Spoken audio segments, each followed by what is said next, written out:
चाहे लाइफ हो, चाहे ट्रेडिंग हो, चाहे इन्वेस्टिंग हो, पैसे कमाना तो हम सबको आता है, बट सबसे मुश्किल काम होता है उन पैसे को बचाना।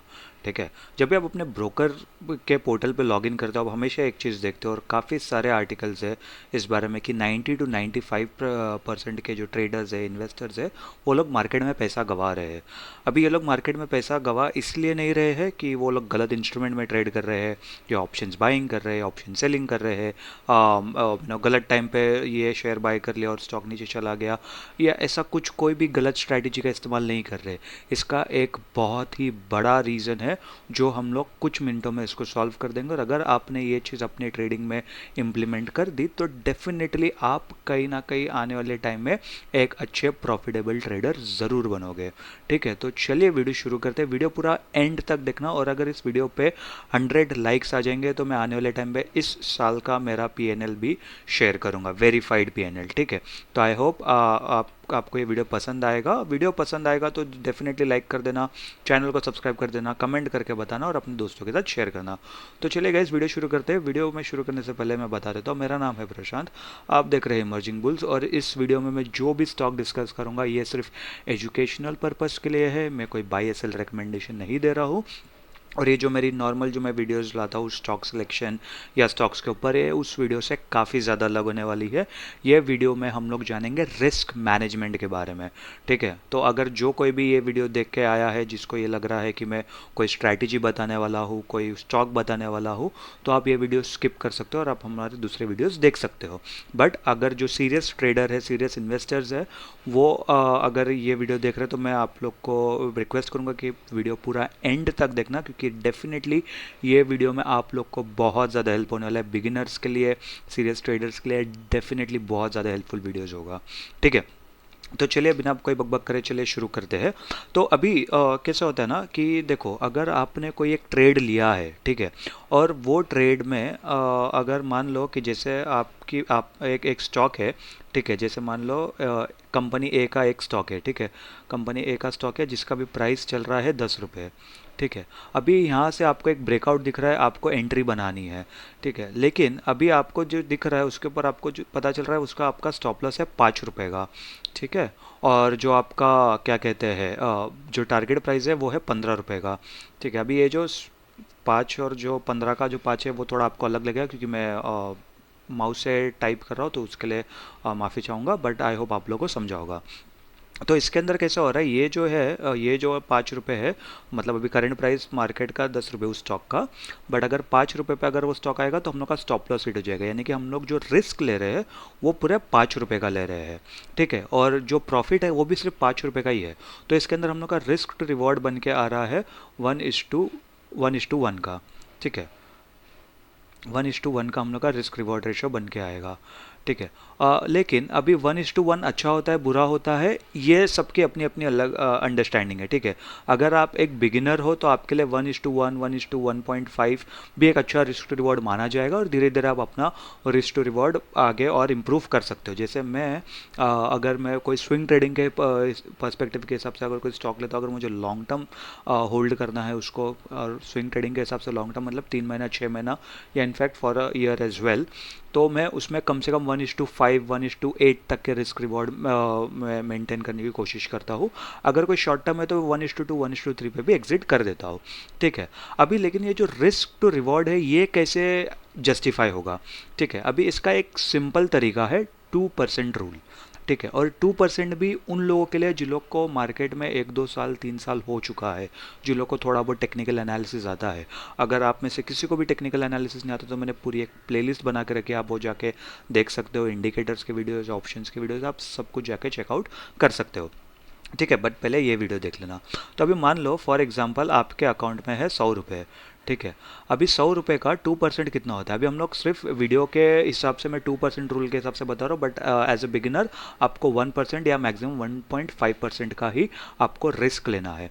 ठीक है, तो ये हो गया आपका टोटल कैपिटल। ठीक है, 100 रुपये का आपका टोटल कैपिटल हो गया। अभी 100 रुपये के हिसाब से आपको कितना रिस्क लेना है? मैंने कहा 2%, यानी कि 2 रुपये का रिस्क।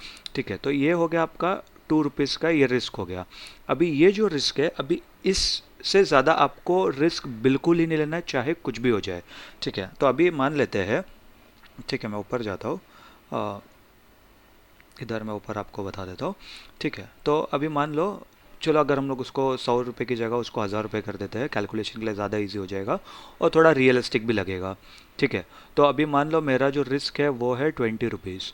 ठीक है, अभी 20 रुपीज़ के हिसाब से जो हम लोग का जो पहला एग्जाम्पल था कंपनी का ए स्टॉक का, ठीक है, अभी इसका जो हम लोग का रिस्क था वो था 5 रुपये का। ठीक है, मतलब एक शेयर में हम लोग का 5 रुपये का रिस्क था, क्योंकि करंट मार्केट प्राइस 10 रुपये पे चल रहा है। ठीक है, और हम लोग का जो स्टॉप लॉस है, जो हम लोग के टेक्निकल एनालिसिस के हिसाब से, पुल बैक के हिसाब से, या जो कोई भी स्ट्रैटेजी आप यूज़ कर रहे हो उसके हिसाब से हम लोग का जो एक स्टॉप लॉस आता है वो है 5 रुपये का। ठीक है, तो इसके हिसाब से आप कितने शेयर्स ले सकते हो।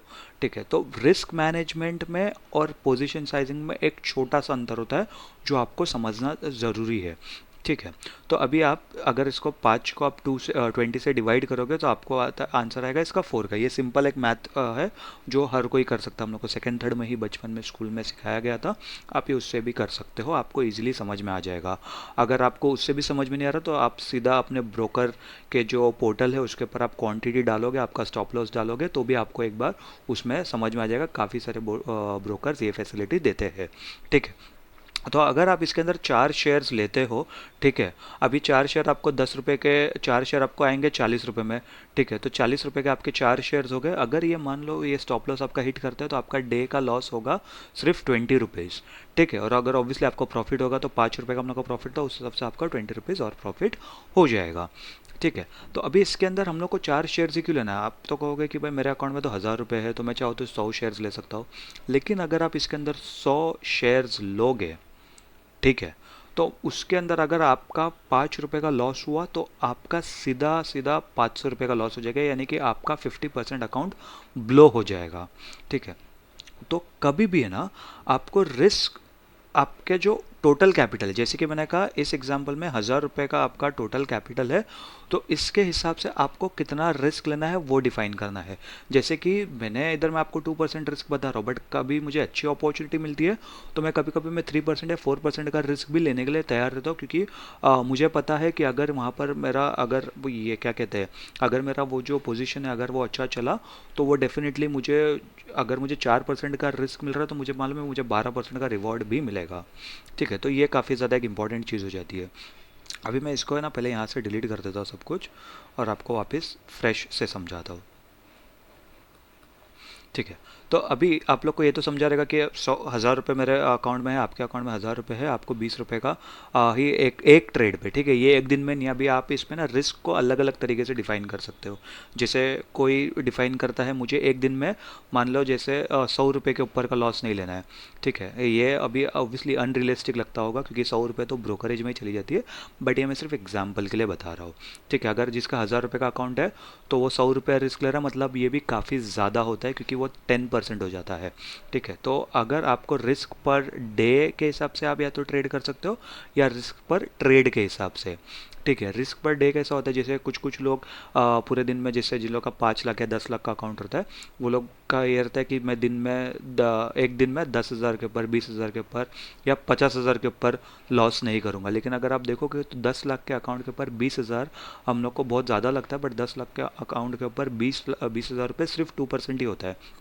तो मोटा मोटी जो बड़े से बड़े ट्रेडर्स होते हैं, इन्वेस्टर्स होते हैं, वो लोग भी 2 to 3% का ही रिस्क लेते हैं, क्योंकि जितनी बड़ी कैपिटल होगी उतना रिस्क मैनेजमेंट उतना ज़्यादा डिफिकल्ट हो जाता है। तो अगर आप स्टार्टिंग से ही as a new trader, as a beginner, अगर आप ऑलरेडी ये चीज़ अपने ट्रेडिंग प्लान में इंक्लूड करोगे तो ये आपको आने वाले टाइम में डेफिनेटली बहुत ज़्यादा फायदा देगा और आपको लॉन्ग रन में एक प्रॉफिटेबल ट्रेडर ज़रूर बनाएगा।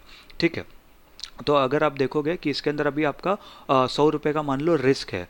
ठीक है, कोई शेयर चल रहा है, जैसे कि अभी मान लो 20 रुपये में कोई शेयर चल रहा है। ठीक है, तो अभी इसके अंदर आपको जो स्टॉप लॉस मिल रहा है वो है 18 रुपये का। ठीक है, अभी 18 रुपये का स्टॉप लॉस है और आपको मैक्सिमम 100 रुपये का रिस्क लेना है। तो आपको क्या करना है, इसके अंदर आपको अगर 20 को 18 से माइनस करेंगे तो इसका आंसर आएगा 2। और इसको अभी देखो, रिस्क का तो मैंने आपको बता दिया कि रिस्क आपको जितना भी है आपका 1%, 2%, 5%, at the end of the day आपका कैपिटल आपको डिफाइन करना है। मैं सजेस्ट करूंगा 2 से 3% के ऊपर बिल्कुल नहीं जाना, चाहे आपका कैपिटल कितना भी हो।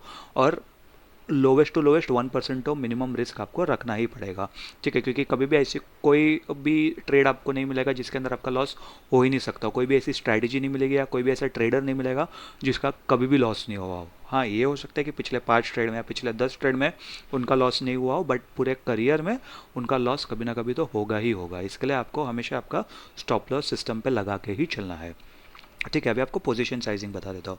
अभी पोजीशन साइजिंग कैसे कैलकुलेट करना है, अभी ये जो 20 रुपीज़ जो करंट मार्केट प्राइस है और जो आपका स्टॉप लॉस है, ठीक है, इसको अगर हम लोग माइनस करेंगे तो इसका आंसर 2 आएगा। अभी इस 2 को अगर मैं 100 से डिवाइड करूँगा, जो कि मेरा रिस्क पर ट्रेड या रिस्क पर डे जो भी जिस जिस भी मेथड से आप यूज़ करते हो, तो मैं उसका अगर कैलकुलेट करूँगा तो मैं मैक्सिमम 50 शेयर ले सकता हूँ, ठीक है। अभी अगर मैं 50 शेयर लिया और 20 रुपये उसका प्राइस है, तो मैं पूरे 1000 रुपये की क्वांटिटी के साथ इसको ले सकता हूँ। पूरे 1000 रुपये जो भी मेरे अकाउंट में पड़े, मैं पूरे 1000 रुपये का ये मतलब जो भी कंपनी का जो स्टॉक ट्रेड कर रहा है मैं वो ले सकता हूँ, ठीक है। अभी इसके अंदर दो सवाल और आता है कि मुझे रिस्क पर ट्रेड करना चाहिए या रिस्क पर डे करना चाहिए, ठीक है। वो डिपेंड करता है आपके ऊपर। अभी जैसे मैं अगर मैं पर्सनली बताऊँ तो मैं कभी भी कोई भी, चाहे मैं ऑप्शंस में ट्रेडिंग करूँ, चाहे मैं स्विंग ट्रेडिंग करूँ, या चाहे मैं इन्वेस्टमेंट के लिए कोई भी पोजीशंस बनाऊँ, मैं कभी भी ना एक ही बार में अपनी पोजीशंस नहीं बनाता, ठीक है। अगर मैं ऑप्शंस में ट्रेड कर रहा हूँ तो मैं मिनिमम ट्राई करूँगा, मिनिमम मैं 2 लॉट से ट्रेड करूँ, ताकि कैसा होता है, जैसे मान लो ये एक रेजिस्टेंस लेवल है और इधर निफ्टी बैंक निफ्टी किसी ने भी एक ब्रेकआउट दे दिया, तो मैंने इधर एक पोजीशन ऐड कर देता हूँ, अपना एक लॉट ऐड कर दूंगा, और उसका जैसे अगर ये पुल बैक लेगा और उसके बाद फॉलोअप करके ब्रेकआउट करेगा, तब मैं अपनी पूरी पोजीशन एंट्री करूंगा। तो इसके अंदर क्या हो जाता है कि मुझे अगर मेरा लॉस होगा भी, मान लो अगर इधर ये फेक आउट हो गया, ये इधर अगर फेक आउट हो गया और उसके बाद अगर स्टॉक मान लो अगर नीचे आ गया, ठीक है, तो इसके अंदर मेरा जो लॉस है वो बहुत मिनिमम हो जाएगा। और उसके बाद अगर जब ये ब्रेकआउट करता है, जब एक्चुअली हम लोग को मालूम पड़ता है कि एक इंपॉर्टेंट रेजिस्टेंस का ब्रेकआउट हुआ है, फिर पुल बैक लेके और एक वापस नया हाई बनाने के लिए जा रहा है, तो तभी हम लोग को और कॉन्फिडेंस आएगा और हम लोग और अच्छे से ट्रेड ले पाएंगे बिना डरे बिना झिझक किए, ठीक है। तो इसके लिए ये काफ़ी ज़्यादा एक इंपॉर्टेंट हो जाता है। तो अभी इसके अंदर कैसा है, मैं 2 पोजीशन बना रहा हूँ, तो एक किस्म में कहीं ना कहीं ये मेरी डबल एंट्री हो गई, ठीक है। तो इसके अंदर आपके हिसाब से आप डिफाइन कर सकते हो रिस्क पर ट्रेड करना है, रिस्क पर डे करना है। मैं यूजुअली रिस्क पर डे वाला स्ट्रैटेजी फॉलो करता हूँ, क्योंकि अगर मुझे मान लो कि अगर मैंने रिस्क पर ट्रेड, अगर मान लो मैंने 100 रुपये अगर डाला हो और उसके अंदर से अगर मेरे 80 रुपये अगर मान लो लॉस हो गए, ठीक है, तो फिर बाद में मेरे पास रिस्क के लिए सिर्फ 20 रुपये ही बचे रहेंगे, ठीक है। तो उससे अच्छा मैं क्या करता हूँ, मैं फॉर एग्जांपल अगर मेरा 20,000 रुपये का अकाउंट है, तो मैं उसके ऊपर 500 रुपये का रिस्क पर डे देखता हूँ, ठीक है। तो अगर मान लो कि अगर मेरा ऑलरेडी एक डे में 500 रुपये का लॉस हो चुका है, या 500 के अराउंड 480, 520, 525 वैसा भी लॉस हो चुका है, तो मैं उस दिन के लिए ट्रेडिंग नहीं करूँगा। बट अगर मान लो मेरा 100 रुपये का लॉस हुआ है पहले ट्रेड में, मैं फिर से एंटर करूँगा, फिर दूसरे ट्रेड में 100 रुपये का लॉस हुआ, मैं फिर से एंटर करूँगा, तीसरे ट्रेड में 300 रुपये का लॉस हुआ, मेरा दिन बंद हो गया। काफ़ी लोग 2 स्टॉप लॉस डे का स्ट्रैटेजी फॉलो करते हैं। तो ऐसी काफ़ी सारे रिस्क मैनेजमेंट की स्ट्रैटेजी जो आप फॉलो कर सकते हो, और रिस्क मैनेजमेंट आपके लिए बहुत ज़्यादा एक इंपॉर्टेंट चीज़ है। रिस्क मैनेजमेंट अगर आपका सही जगह पे रहेगा तो आपको पता रहेगा कि पोजीशन साइजिंग कितना लेना है, आपको कितनी क्वांटिटी में ट्रेड करना है। काफ़ी बारी लोग ऐसा कर लेते हैं कि उनके अकाउंट में अगर 1 लाख रुपए पड़े, ठीक है, 1 लाख रुपए पड़े, तो पूरे 1 लाख का वो जाके ना शेयर खरीद लेंगे, ठीक है। अगर मान लो 1 लाख में ऑप्शंस के आपको 50 कॉन्ट्रैक्ट मिलते हैं, ठीक है, निफ्टी 50 के आपको 50 कॉन्ट्रैक्ट मिलेंगे, तो पूरे 50 की 50 कॉन्ट्रैक्ट वो ले लेंगे। और उसके बाद अगर जैसे मान लो 200 रुपये के हिसाब से अगर आपने लिया है, मतलब जो स्ट्राइक प्राइस के हिसाब से प्रीमियम दिया है आपने, और उसके बाद अगर वो सीधा ऑप्शंस में, स्पेसिफिकली लोग इसलिए ज़्यादा लॉस करते हैं ऑप्शंस बाइंग में, क्योंकि वो लोग पूरी क्वांटिटी के साथ, पूरे कैपिटल के साथ एंट्री ले लेते हैं। पूरे कैपिटल के साथ आप कभी भी अगर एंट्री लोगे और आपका अगर रिस्क डिफाइन नहीं है, तो आपका कैपिटल एक झटके में ब्लो हो जाएगा और आपको पता भी नहीं चलेगा, क्योंकि ऑप्शंस में इतने फटफट मूव्स आते हैं, आप सभी को पता रहेगा, इतनी वोलेटिलिटी रहती है, इतना जल्दी स्पाइक मूव्स आते हैं कि वो जो 200 रुपये का प्रीमियम है वो कब जाके 50 रुपये हो जाएगा और कब आपका अकाउंट 75% पूरा साफ हो जाएगा, आपको पता भी नहीं चलेगा। तो इसके लिए रिस्क मैनेजमेंट काफ़ी ज़्यादा एक इंपॉर्टेंट चीज़ है। इस वीडियो में आई होप मैंने आपको समझाने का कोशिश किया है। अगर आपको ये वीडियो फिर भी नहीं समझ में आ रहा है तो आप कमेंट करके बता देना, मैं और डिटेल में चाहिए तो और ज़्यादा एक्सप्लेन करके और चाहे एग्जाम्पल के साथ में और आपको अच्छे से समझा सकता हूँ। और मैं इसके जो अलग अलग जो रिस्क मैनेजमेंट के जो तरीके होते हैं, स्टॉप लॉसेस वाले या फिर एग्जिट वाले, एंट्रीज़ वाले, तो मैं वो वाले वीडियोज़ भी मैं लेके आ सकता हूँ। बट आप कमेंट करके बताना ज़रूर। और अगर आप इसके अंदर, जैसे कि मैंने पहले बताया कि अगर मेरे को 100 लाइक्स मिल जाते हैं इस वीडियो में, तो मैं डेफिनेटली आने वाले टाइम में मैं अपना एक जो ईयर टू टिल डेट, अभी हम लोग मई में ये वीडियो में शूट कर रहा हूँ, आपको ये वीडियो जून में दिखेगा, ठीक है। तो जब भी 100 लाइक्स आ जाएंगे इस वीडियो पे, मैं उस मंथ उस वीक में जब भी मुझे टाइम मिलेगा, मैं आपको तब तक का पीएनएल में, आपका वेरीफाइड पीएनएल में अपना बताऊंगा, जनवरी से लेकर अभी तक का 2024 का। अगर मान लो 2025 में अगर 100 लाइक्स आते तो मैं 2024 से 2025 तक का मैं वेरीफाइड पीएनएल आप लोग को बताऊंगा, और आप लोग को पता चलेगा कि मैं कैसे रिस्क मैनेज करता हूँ, और उसके अंदर मैं डेफिनेटली और भी बहुत सारी चीज़ें इंक्लूड करूँगा। बट आप डेफिनेटली अपना ये जो रिस्क मैनेजमेंट है इसको इम्प्लीमेंट करें। आपको स्ट्रैटेजी चाहे कोई आती हो या नहीं आती हो, अगर आपने रैंडम ट्रेड भी लिया बट अगर आपका रिस्क मैनेजमेंट प्लेस पे है ना, तो भी आप कहीं ना कहीं आप ब्रेक इवन पे क्लोज करोगे, ठीक है। अभी पता है आपको एक सबसे इंपॉर्टेंट चीज़ बताता हूँ। अभी सबसे इम्पोर्टेंट चीज़ पता है क्या होती है? हर एक ट्रेड का है ना 5 आउटकम रहता है, ठीक है। एक्चुअली देखा जाए तो 3 रहता है, बट अगर हम लोग इसको और ब्रॉडली डिस्कस करें तो 5 आउटकम रहता है, ठीक है। तो पहला होता है बिग विन, ठीक है, small loss, break even, small win और बिग लॉस, ठीक है। तो अभी इसके अंदर ना इन चारों में से आपको सिर्फ एक चीज़ पे फोकस करना है, बिग लॉस, ठीक है। आपको बिग विन पे फोकस नहीं करना है, आपको स्मॉल विन पे फोकस नहीं करना है, ब्रेक विन पे फोकस नहीं करना है, स्मॉल लॉस पे फोकस नहीं करना है, बिग लॉस पे फोकस करना है। अभी बिग लॉस पे फोकस करना है मतलब कि आपको ये देखना है कि आपका बिग लॉस कभी भी ना हो, ठीक है। अगर आपने मान लो 20 ट्रेड लिए, उसके अंदर अगर कभी कोई एक आध ट्रेड में अगर हो गया, अगर आपको बहुत ही अच्छा सेटअप मिल रहा है तभी आपने थोड़ा ज़्यादा रिस्क ले लिया, समझ में आता है। लेकिन अगर वो 19-20 ट्रेड में अगर आपने छोटे छोटे प्रॉफिट कमाए और अगर एक बड़ा लॉस ले लिया ना, तो आपका पूरा वो जो इतने 18-19 ट्रेड में जो आपने प्रॉफिट कमाएगा पूरा चला जाएगा।